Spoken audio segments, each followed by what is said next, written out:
लखनऊ से, जहां पर आज सीएम योगी आदित्यनाथ ने मनरेगा ग्राम सेवकों को सौगात दी है। करीब 225 करोड़ रुपए सीधे ट्रांसफर किए गए हैं इनके खातों में। वीडियो कॉन्फ्रेंस के जरिए सीएम बात भी कर रहे हैं इन ग्राम सेवकों से। 35,000 ग्राम सेवक हैं जिन्हें लाभ आज 225 करोड़ रुपए जो ट्रांसफर किए जा रहे हैं इस कार्य को कर सकते हैं। हमारा लक्ष्य होना चाहिए कि प्रदेश के अंदर इस महीने के अंत तक हम लगभग 1 करोड़ से अधिक उन रोजगार की संभावनाओं को और नौकरी की संभावनाओं को आगे बढ़ाएं जो उत्तर प्रदेश के प्रत्येक नागरिक के प्रत्येक हाथ को काम दे सके। अकेले मनरेगा में इतनी संभावनाएं, प्रदेश के अंदर एमएसएमई में 1 डिस्ट्रिक्ट 1 प्रोडक्ट की योजना में बहुत सारी संभावनाएं, महिला स्वयंसेवी समूहों को भी अलग अलग कार्यों को उनके अनुसार वहां की परिस्थिति के अनुरूप हम बहुत सारी उन संभावनाओं को आगे बढ़ा सकते हैं। और इसमें मनरेगा में रोजगार सेवकों की बड़ी भूमिका है। ये लोग बड़ा कार्य इसके माध्यम से कर सकते हैं। इसके साथ ही अन्य अनेक ऐसे रचनात्मक कार्यक्रमों को हम आगे बढ़ा सकते हैं जिन कार्यक्रमों के माध्यम से लोगों के जीवन में एक नया परिवर्तन लाने का प्रयास हो सकता है। और आज के दिन पर जो सबसे बड़ी बात है वह कि आज के इस अवसर पर जो सबसे बड़ी बात है कि आज के इस अवसर पर जब व्यक्ति अलग अलग राज्यों से अपने वापस प्रदेश में आया है, हम लोगों ने अभी पहले चरण में जो 7 लाख लोग आए थे 1 मार्च से लेकर के मार्च के अंत तक, उन सभी लोगों को हम लोगों ने कहीं ना कहीं रोजगार देने का प्रयास किया है। उन्हें निःशुल्क खाद्यान्न भी दिया गया है। उन्हें भरण पोषण भत्ता कुछ लोगों को मिल गया, कुछ लोगों को मिलने वाला है, लेकिन साथ साथ रोजगार भी उतना ही आवश्यक है। इस समय पिछले 3 दिन के दौरान ही लगभग पिछले 4 दिन के दौरान लगभग 3.5 लाख से अधिक कामगार और प्रवासी श्रमिक उत्तर प्रदेश में आया है। इन्हें अभी पहले चरण में क्वारंटाइन सेंटर में ले जाकर इनका हेल्थ चेकअप करने के बाद जो लोग स्वस्थ हैं उन्हें उनके घर में होम क्वारंटाइन के लिए रखा जा रहा है। खाद्यान्न का किट भी उन्हें उपलब्ध कराया जा रहा है जिससे वे घर में रह करके अपने परिवार के साथ में रह करके उन्हें अपने भोजन की समस्या की चिंता न हो, इसके लिए सरकार ये व्यवस्था उन्हें दे रही है। इस दौरान उन्हें 1,000 रुपए का भरण पोषण भत्ता अलग से सरकार दे रही है। लेकिन जैसे ही होम क्वारंटाइन का उनका कार्य अवधि समाप्त होगी, उन्हें रोजगार की आवश्यकता पड़ेगी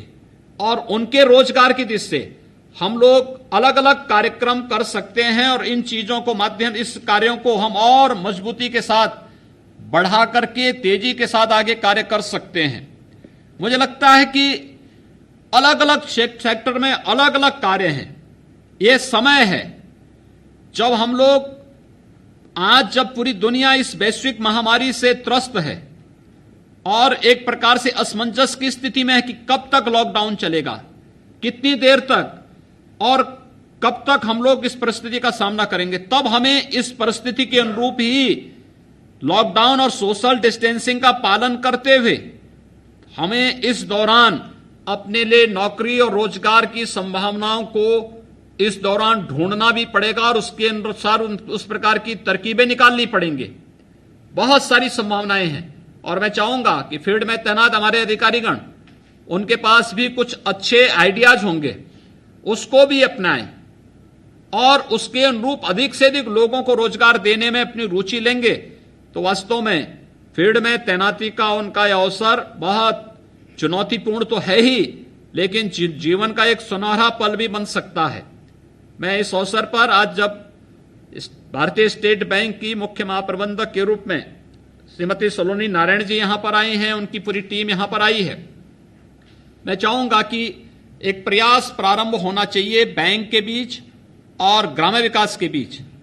खासतौर पर जो हमारे गांवों में प्रत्येक ग्राम पंचायत में हम लोगों ने कॉमन सर्विस सेंटर स्थापित किए हैं। इस कॉमन सर्विस सेंटर को हम अब तक जो ग्राहक सेवा केंद्र स्टेट बैंक पहले चलाता था, इन सभी 59,000 कॉमन सर्विस सेंटर को हम लोग ग्राहक सेवा केंद्र के रूप में अच्छे और त्वरित गति से लोगों की सेवाओं को आगे बढ़ाने के लिए, क्योंकि अब जो भी पैसा आ रहा है लाभार्थी के खाते में जा रहा है, 500 रुपया, 1000 रुपया, 2000 रुपये या 10,000 रुपये तक के लिए उसे बैंक में लाइन न लगाना पड़े। ये बैंक की भी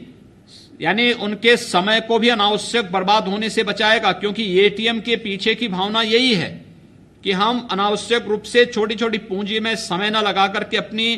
पूंजी को, अपने समय को रचनात्मक कार्यों में लगा सकें। और अगर एक 59,000 से अधिक ग्राम पंचायतों में जो हमारे कॉमन सर्विस सेंटर हैं वहां पर ग्राहक सेवा केंद्र के रूप में उसको बदलने में अपना योगदान सभी बैंकर्स कर सकें, मुझे लगता है कि छोटी पूंजी के लिए लोग गांव में नहीं, उस बैंक में नहीं जाएंगे, उनकी ये सुविधा वहीं से उसका समाधान हो सकता है। एक दूसरा, चीट फंड कंपनियों के द्वारा जो गरीबों की बड़ी पूंजी को लेकर के भागा जाता है, तो ये पैसा गांव में भी जो लोग जमा करना चाहेंगे, ग्राहक सेवा केंद्र के माध्यम से उस पूंजी को बैंकों तक पहुंचाने की भी व्यवस्था होगी, तो एक बड़ी पूंजी बैंकों में सुरक्षित रह सकती है, जो कि चीट फंड कंपनियों के द्वारा जिसका दुरुपयोग होता है, जिसको लेके भाग जाते हैं, ये कार्य भी अगर हो सके तो हमें लगता है बहुत बड़ा कार्य हो सकता है। और हम आज के इस महामारी के समय में सोशल डिस्टेंसिंग की जो और लॉकडाउन की जो व्यवस्था है, इन दोनों का भी पालन करते हुए अधिक से अधिक लोगों को रोजगार और नौकरी के साथ जोड़ने में सफल हो सकते हैं। मैं एक बार फिर से ग्राम्य विकास विभाग के मंत्री मोती सिंह जी को, विभाग के राज्य मंत्री श्री आनंद स्वरूप शुक्ला जी को, ग्राम्य विकास के प्रमुख सचिव और अपने सभी प्रशासनिक अधिकारी और स्टेट बैंक से जुड़े हुए सभी अधिकारियों को हृदय से धन्यवाद देता हूं। सभी रोजगार सेवकों को जिन्हें आज उनका पिछला बकाये का भुगतान यहां पर किया जा रहा है, उन सबको हृदय से बधाई देता हूं और विश्वास करता हूं कि वे लोग और भी उत्साह के साथ कार्य करते हुए लोगों के सामने एक नया आदर्श रखेंगे और अधिक से अधिक लोगों को रोजगार देकर के वह प्रत्येक नागरिक के जीवन में खुशहाली लाने का काम करेंगे। आप सबको मेरी बधाई, शुभकामनाएं। जय हिंद। धन्यवाद सर। सीएम योगी आदित्यनाथ जिन्होंने आज 35,000 ग्राम सेवकों के खातों में पैसे ट्रांसफर किए हैं, 225 करोड़ रुपए जो कि ट्रांसफर हुए हैं। और इस मौके पर जो सबसे अहम बात सीएम योगी आदित्यनाथ ने कही वो ये कि उत्तर प्रदेश सरकार की कोशिश है बड़ी संख्या में लोगों को रोजगार मिले। करीब 10 लाख मजदूर लौट रहे हैं, प्रवासी मजदूर लौट रहे हैं। इनके साथ ही इनको तो रोजगार की व्यवस्था की ही जाएगी, इनके साथ ही इस महीने के आखिर तक 1 करोड़ रोजगार के मौके उपलब्ध कराए जा सके, ऐसी व्यवस्था पर काम करने की बात सीएम योगी आदित्यनाथ कर रहे हैं। अजीत सिंह हमारे सहयोगी इस वक्त लखनऊ से हमारे साथ मौजूद हैं। अजीत, हर हाथ को काम मिले, यही कोशिश है उत्तर प्रदेश सरकार की। सीएम ने ये बात एक बार फिर से कही और साथ ही अधिकारियों से भी अपील की कि हर अहम पद पर मौजूद व्यक्ति ये सोचे कि वो कैसे रोजगार के अवसर और ज्यादा उपलब्ध करा सकता है उन लोगों को जो प्रदेश में बेरोजगार है।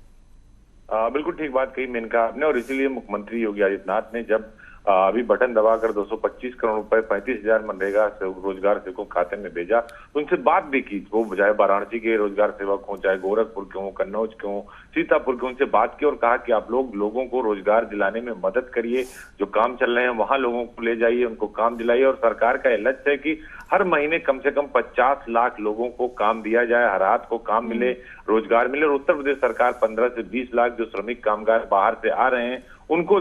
रोजगार देने के लिए आज से ओडीओपी लोन मेला भी लगा रही। तो बहुत सारी बातें उन्होंने कही। ग्राम विकास विभाग के जो मंत्री राजेंद्र सिंह मोती सिंह मौजूद थे, उनको भी कहा कि आप इसको और आगे बढ़ाइए। जो आयुक्त ग्राम विकास थे उनसे बात की। प्रमुख सचिव ग्राम विकास मनोज सिंह मौजूद थे, क्योंकि मनोज सिंह उस समिति में भी शामिल है। मेनका जरूरी बात यह है कि जो कृषि उत्पादन आयुक्त की अध्यक्षता में बनी है उसमें मनोज सिंह ग्राम पंचायती विभाग और ग्राम विकास विभाग दोनों की तरफ से प्रतिनिधित्व कर रहे हैं, जिसके तहत 15 से 20 लाख ग्राम कामगार और श्रमिकों को रोजगार देना है, रोजगार की गारंटी देना है, न्यूनतम मजदूरी तय करना है। तो निश्चित तौर पर मुख्यमंत्री इसीलिए इसके पहले भी उन्होंने लोगों के खाते में पैसा भेजा था और आज भी वो खाते में पैसा उन्होंने बटन दबाकर भेजा और लोगों से बात की कि हम अपने 23 करोड़ जनता की जिम्मेदारी लेंगे, जितने भी लोग बाहर से आए उन सभी लोगों को हम रोजगार देंगे, काम देंगे, आर्थिक पहिया हमारा तो चलेगा। सीएम ने ये भी कहा, अभी तक जो लक्ष्य की बात हो रही थी, कल प्रधानमंत्री से बातचीत के दौरान भी सीएम ने ये जानकारी दी थी कि करीब 20 लाख नए रोजगार उपलब्ध कराए जाने की दिशा में इस वक्त प्रदेश सरकार काम कर रही है और आज उन्होंने इस लक्ष्य को और ज्यादा बढ़ा दिया है। आखिर वो कौन सा भरोसा, कौन सा आधार, जिस आधार पर अब सीएम कह रहे हैं कि हम 1 करोड़ रोजगार के अवसर उपलब्ध करा सके इस महीने की आखिर तक, ऐसी हमारी कोशिश है।